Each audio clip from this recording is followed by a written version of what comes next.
Palapit na naman ang Kapaskuhan at tayo naghahanda na para sa mga salo-salo na ating pupuntahan. Pero gaya ng pagbilis ng daloy ng panahon, mabilis ring bawiin ng taglamig ang ating resistensya. Sa likod ng masasarap na pagkain at masasayang reunion ay ang malaking posibilidad sa pagpapabaya ng ating kalusugan. Dahil sa pagbago ng ating klima, maaari tayong makaranas ng iba't ibang uri ng common colds gaya ng ubo, sipon, pagsakit ng ulo at buto at fatigue.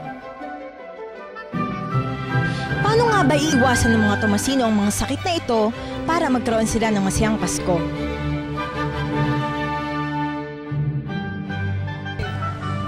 Tinanong namin ang mga Tomasino ng iba't ibang paraan kung paano nila maiiwasan pagkakasakit ngayong darating na Pasko.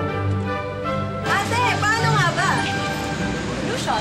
Kuya, paano mo nga ba iiwasan magkasakit ngayong darating na Pasko? Magugas ng kamay at proper hygiene. Ay, ate, halika. Paano mo iiwasan magkasakit? Avoid close contact sa mga may sakit. Takpan mo yung bibig mo pag humubo ah. Proper diet. Enough rest and sleep.